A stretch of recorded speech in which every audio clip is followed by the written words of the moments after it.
Así que, hermanos, os ruego por las misericordias de Dios que presentéis vuestros cuerpos en sacrificio vivo, santo, agradable a Dios, que es vuestro culto racional. No os conforméis a este siglo, sino transformaos por medio de la renovación de vuestro entendimiento, para que comprobéis cuál sea la buena voluntad de Dios, agradable y perfecta. Digo pues, por la gracia que me es dada, a cada cual que está entre vosotros, que no tenga más alto concepto de sí que el que debe tener, sino que piense de sí con cordura, conforme a la medida de fe que Dios repartió a cada uno.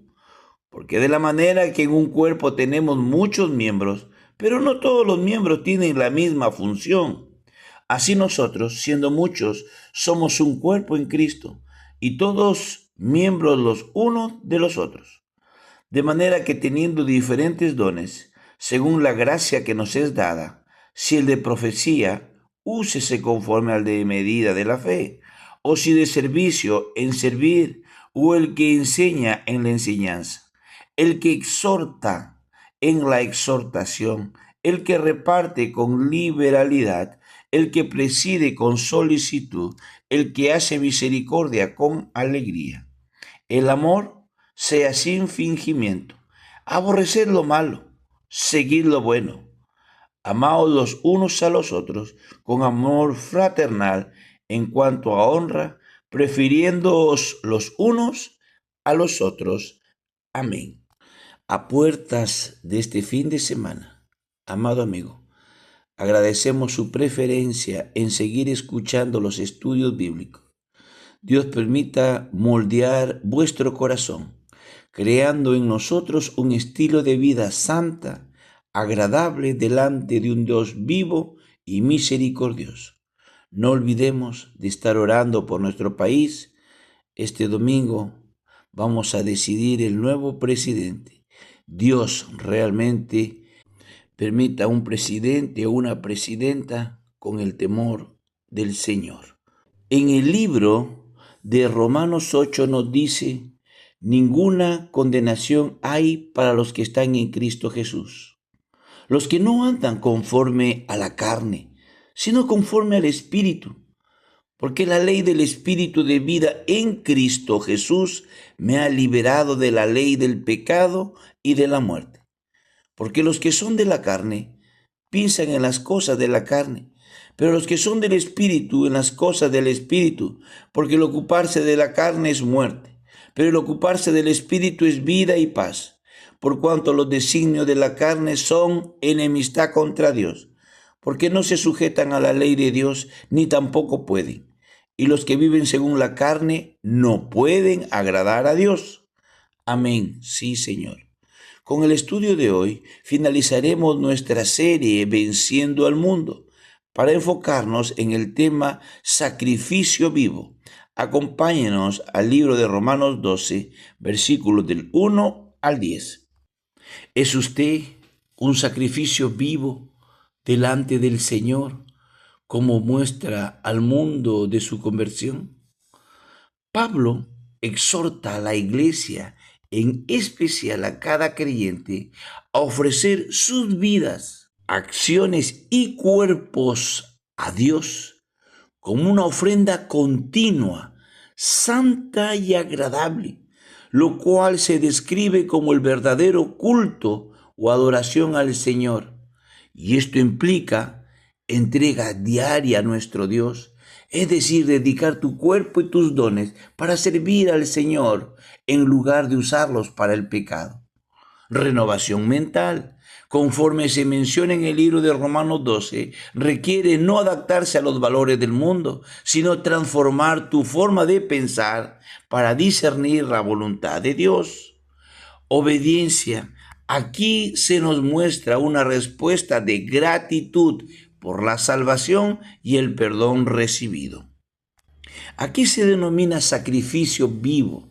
En Romanos 12:2 nos ayuda a entender Somos un sacrificio vivo para Dios al no conformarnos a este mundo. El mundo se define para nosotros en 1 de Juan 2, 15 y 16 como los deseos de la carne, los deseos de los ojos y la vanagloria de la vida. Todo lo que el mundo tiene que ofrecer se puede reducir a estas tres cosas.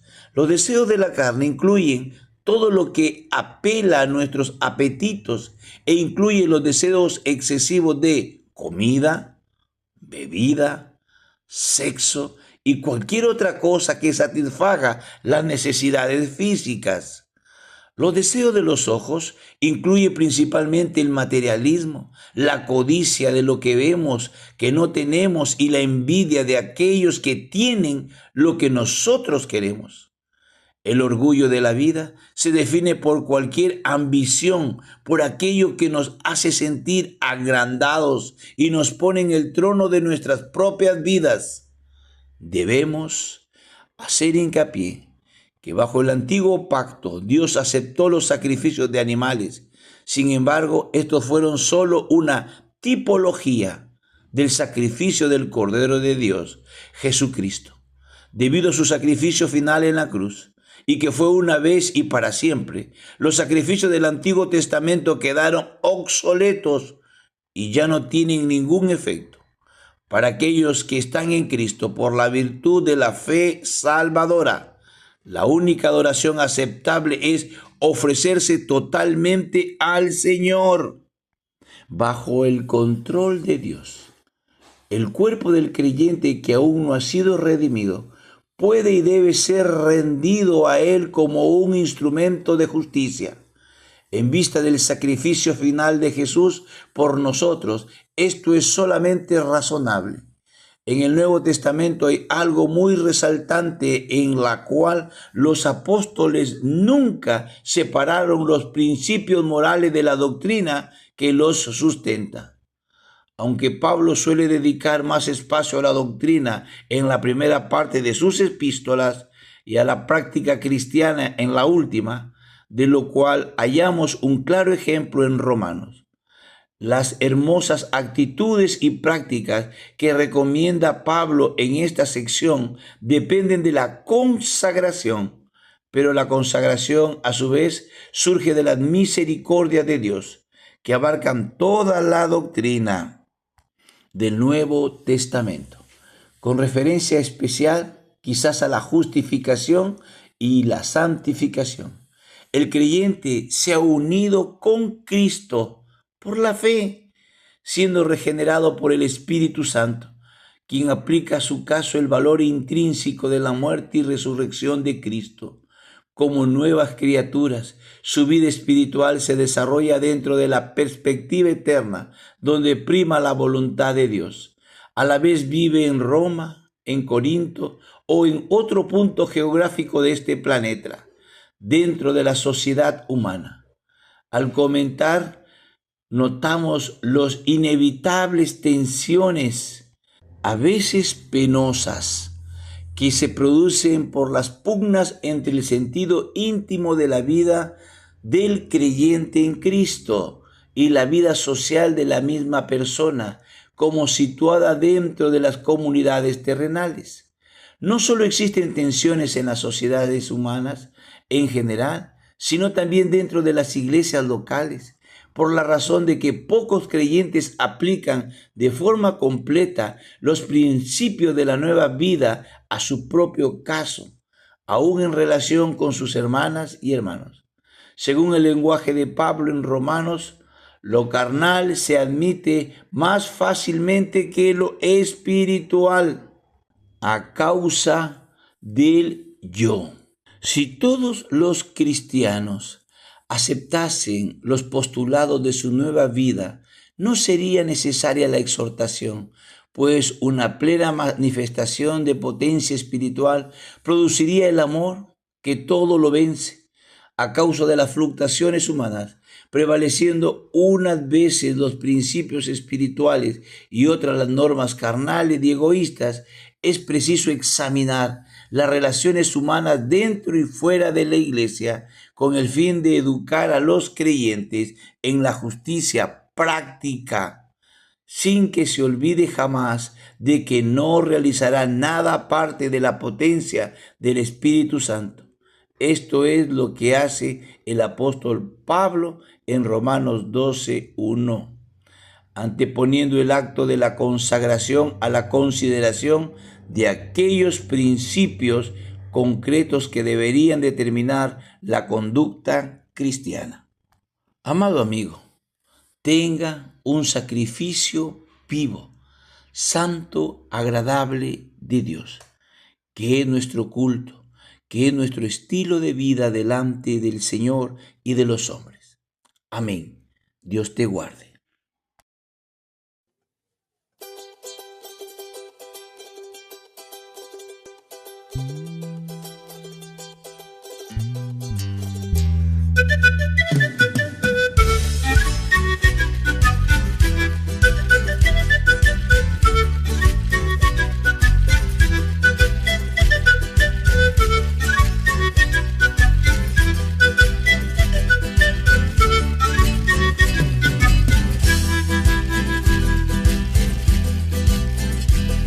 Jehová es mi luz y mi salvación, Jehová es la fortaleza de mi vida.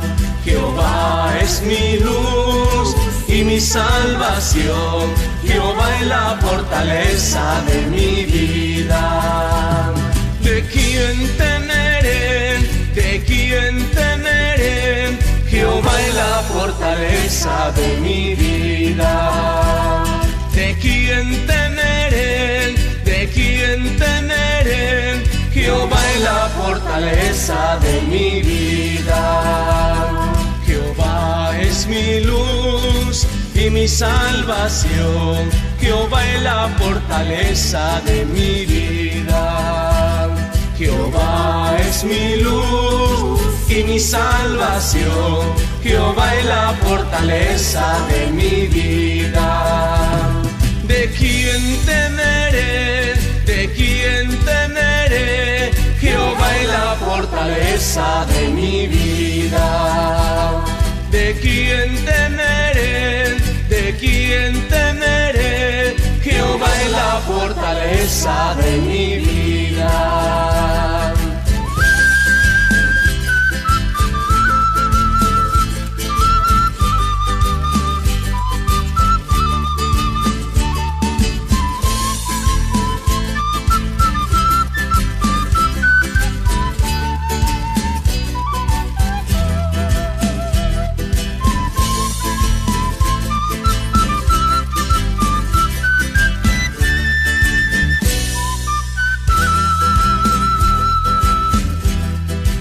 Aunque un ejército acampe contra mí, no temerá mi corazón. Aunque un ejército